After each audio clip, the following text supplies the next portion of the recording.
Good meowing guys, gals, zombies, and YouTube catters. We're back. We're back. It's been a little bit since our last video. I kind of got behind on content a little bit. As you can see, new video, new White Forest list, new updated White Forest list, new undefeated record with the list. And I've really been enjoying the updates, going along, following along with like how White Forest is progressing in like YCSs and regionals and WCQs in top tournaments, either like getting top 8, top 32, or even winning, taking down some tournaments now. So we've updated the list a little bit. I wanted to go over it in video today. While we go through, we're also going to be answering questions that I received in my Discord about the list when asked. I like where this list is at now. I like the updates with us being in a very Droll heavy format, Droll and Lockbird heavy format. And I think this deck is definitely set up in a way that it can take down some major tournaments as shown by Yu-Gi-Oh! Pro deck. So let's just get into the list. We're still at 42 cards. We might test up to 43, but I'm trying my hardest not to try and keep the deck as consistent as humanly possible. I'll change the ratios as much, but we'll see in the future because there are some cards that I feel like I missed this past weekend. So first and foremost, as always, we have the triple LZ. This is pretty standard. There's not really much to discuss. No matter what you're doing, you're running LZ at 3. And then followed up by the triple Sylvie. These two names are always going to be run at 3 copies each.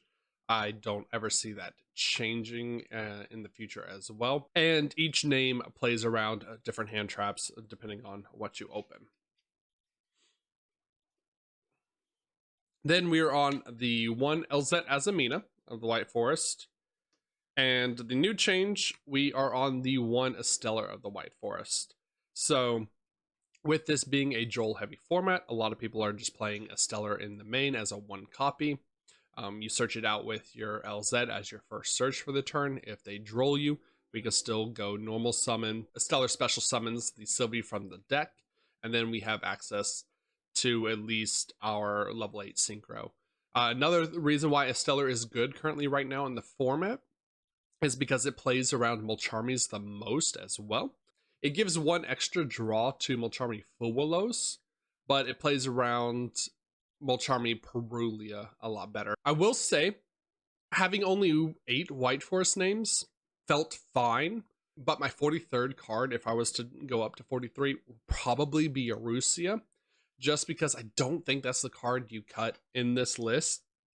There was a lot of times this past weekend where my summon with a Stellar would get stuffed, like the opponent just didn't have Droll or didn't open Droll. But they did have the Ash, they did have the Imperm, they did have the Effect Veiler for a Stellar. And there was a lot of times that I was awkwardly having to like search more cards just to try and get to a level 4 tuner.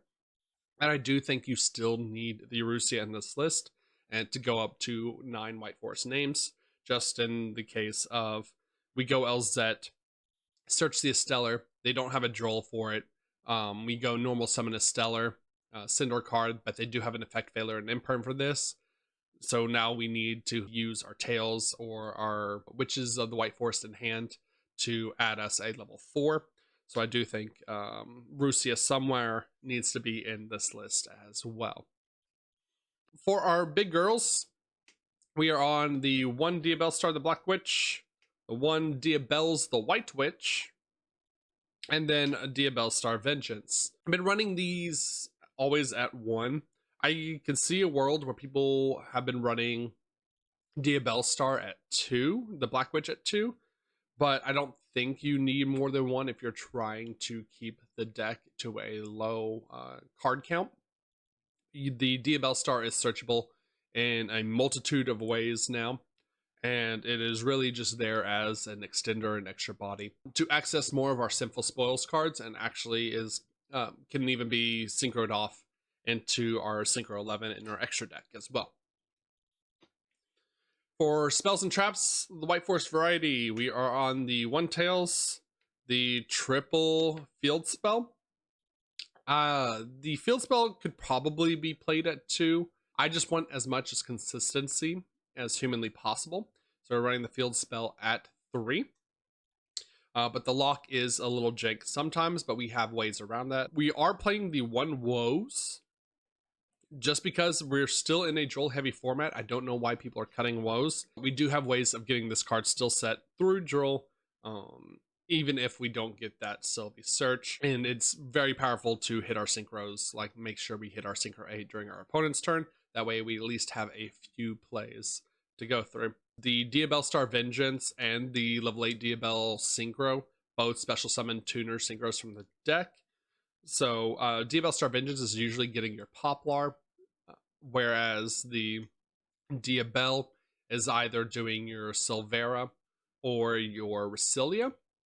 But being able to do both, being able to do all 3 synchros and both of your level 6s means that not only can you potentially book a moon or book of eclipse twice during your opponent's turn, which is usually turn stopping if you mistime the first one or they somehow have plays to the first one.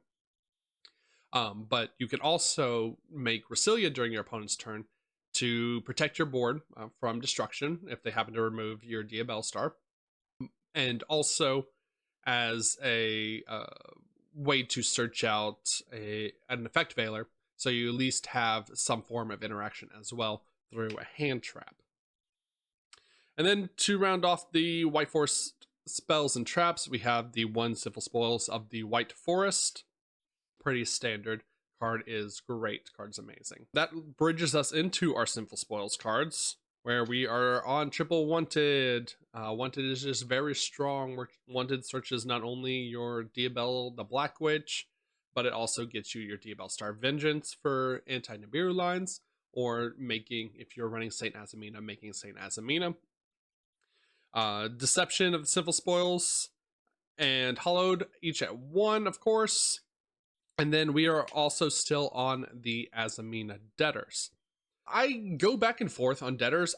It's very hard for me to cut this card. I see a lot of lists where no one is playing this card, but with the field spell lock as prevalent as it is, especially if we are going through like a stellar lines, I really feel like Debtors is absolutely necessary, because even if we're dark locked, we can still go through our Azamina LZ line to set Deception, and Deception grabs our Debtors to set this card so that we can access our fusions during our opponent's turn, which can either be making an Omni Negate during our opponent's turn, just to have another form of interaction, or even making Soul Aristichium, which lets us get a targeted send.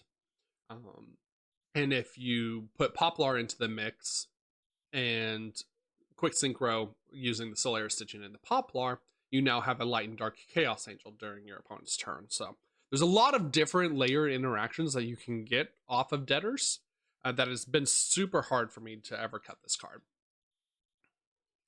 For the Sinful Spoils trap, though, we are on the Morium. I've seen a lot of people run the Betrayal Silvera. I personally run the Morium because I like the ability of being able to dump this card and have it sit in the graveyard and use it to activate our Moa Regina effects, which comes up a lot as another form of removal. And then finally, for our engine spells and traps, the Philia Diabell and the Curse of Diabell. Of course, you run these 2 at 2, as always. For hand traps, for non-engine, we are on a triple Ash Blossom, with it being a Molcharmy heavy format, with Molcharmies being in the main deck, both Perulia and Fuelos right now. You have to run triple Ash. We have triple Molcharmy Fuelos. Speaking of Molcharmies in the main deck, I've liked Fuelos the most to main deck. I do want to test when I can eventually afford a 3rd Perulia. I do want to test triple Fuelos, triple Perulia in the main, because if this deck just draws cards and draws into engine, it really feels unstoppable. A lot of people, once they see Fuelos come down, make a lot of weaker boards or don't play as much into Fuelos, whereas Perulia, you're at least guaranteed to go 1-for-1 on. And then with this being a Droll heavy format as well, a lot of people are trying to build decks or play lists that don't search as much or can play under Droll or play through Droll. Speaking of Droll, we are on the 3 Droll right now. Like I said, I could see this being triple Perulia, but I don't have the 3rd copy and I don't want to main 2 Perulia. For the last hand trap, we are on the 1 effect failure. I talked about it a little bit earlier. I think you definitely need to run this card at 1, just because it is searchable with your Resilient in cases that you make your board and your opponent going imperm on your Diabell to start, just to stop you from special summoning your level 6 tuner. They're afraid of Silvera booking their board. You can at least get some value by using Diabell in response to get Resilient, and Resilient searching your effect failure, so you got some value out of it. It wasn't the Book of Eclipse, but that's why we have the woes still set as well. For our non-engine spells and traps, we are on the 1 Foolish Burial Goods. I'm too much of a coward to play this at 3, I'll be honest. I am way too much of a coward to play this at 3. I could see it being at 2, but I've been fine with it at 1. I haven't noticed absolutely needing it in combos, because like this is just a way to either access your Diabell line with your level 8s, but it also has some utility in another trap card that we can dump from our deck as well. But most of the time I'm either opening up one of those 2 cards or this card. There's a lot of different cards that you can open to get to that line. That I haven't been too worried about needing this at extra copies. If you're playing like a 44, 45 card list, then definitely you would run multiple copies of Foolish, because it is such a great utility card as well. We are also on the 1 Call by the Grave, pretty standard.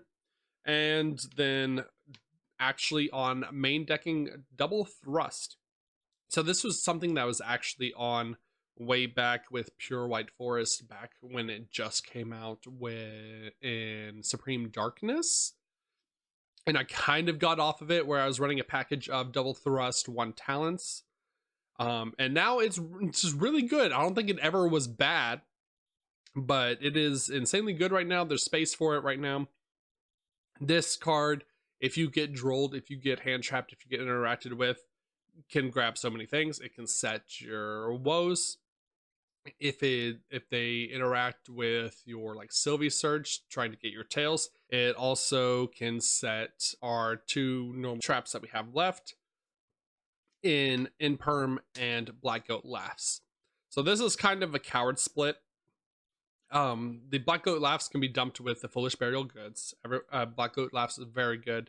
I don't know if I would ever play like 3 copies of this, just because I don't want this to flood my hands, but just having the utility to be able to dump it is very nice. The Imperm, the Double Thrust Imperm split, it's kind of a coward split right now, because Imperm is probably the weakest hand trap, but I want to keep it around for 2 reasons. 1, this deck needs a higher trap count just to make sure that we have a trap to banish for Diabell Star Vengeance. And 2, triple tactic, if we do open it and we use it, great. It's just a way to slow down the opponent. If we don't need it, if we don't use it, we don't open it, and we open something like Woes already, or we're able to get through our searches perfectly fine to set Woes or set any of our other normal spells and traps, we can always just do Thrust to set in Perm going game 1, so we also have that guaranteed hand trap and guaranteed interruption as well. For extra deck, pretty standard stuff. There's a few changes from like topping list, just because I don't think some cards are very good. I don't think they interact with enough, but we'll get into that here in a little bit. We have the 1 Resilio, 1 Silvera, 1 Diabell, the White Force names in every list. Pretty standard. The 1 Poplar, 1 Chaos Angel. We are on the Jiraishin. This is a great card to make if we happen to get drolled at an inopportune time and we can't make anything else. We just go special summon our Diabell Star, use our level 4 Sylvie and our Diabell Star, and now we at least have a board wipe. And then we have the Snake Eyes Vengeance Dragon, also a standard card that you have to run in this deck now. It's such a strong card. It's a 1 card, like 3 card removal spell that has to be answered.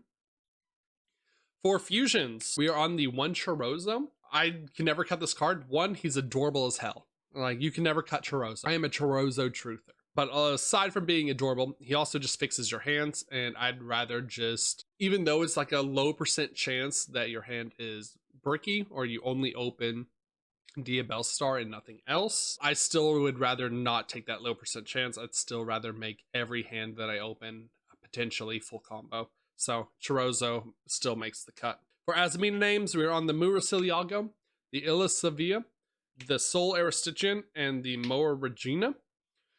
As you might see here, I still am not playing Saint.